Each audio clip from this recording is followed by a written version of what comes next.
Akhir-akhir ini perkembangan teknologi di bidang otomotif semakin pesat, dimulai dari teknologi hybrid, listrik, hingga yang terbaru yaitu mobil dengan bahan bakar hidrogen. Bahan bakar yang diprediksi dapat menggantikan peran bahan bakar minyak atau yang biasa kita kenal sebagai BBM di masa depan. Lalu bagaimana kira-kira hidrogen dapat menggantikan peran BBM?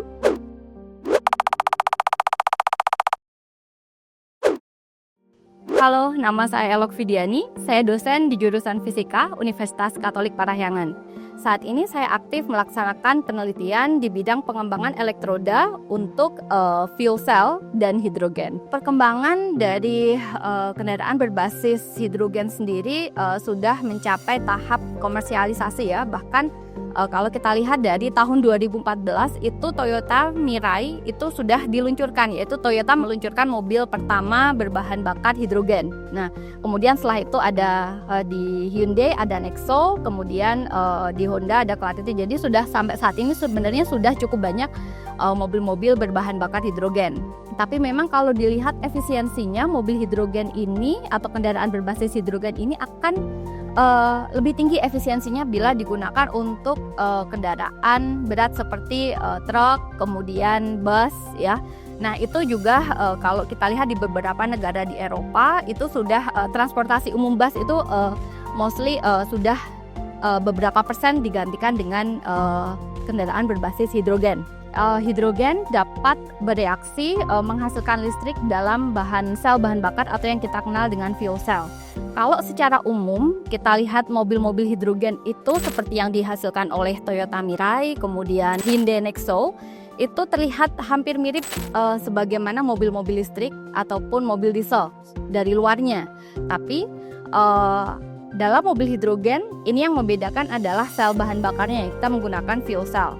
Secara umum fuel cell ini ada banyak tipenya, tapi yang dipakai dalam mobil hidrogen adalah proton exchange membrane fuel cell. PM stack di dalam mobil hidrogen secara umum terdiri dari anoda, katoda, dan juga membran yang ada di tengahnya. Di bagian anoda ini gas hidrogen dimasukkan atau yang kita kenal dengan gas utama ya di sini itu dimasukkan.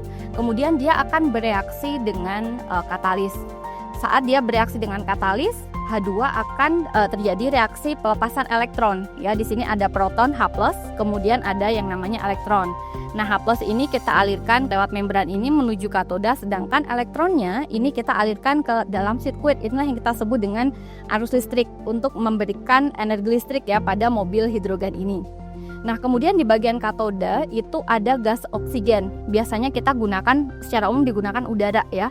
Oksigen yang diambilkan dari udara bebas kayak gitu, tapi terkompresi. Nah, kemudian oksigen ini bereaksi dengan H+ dan juga elektron, menghasilkan reaksi, kemudian dihasilkanlah air.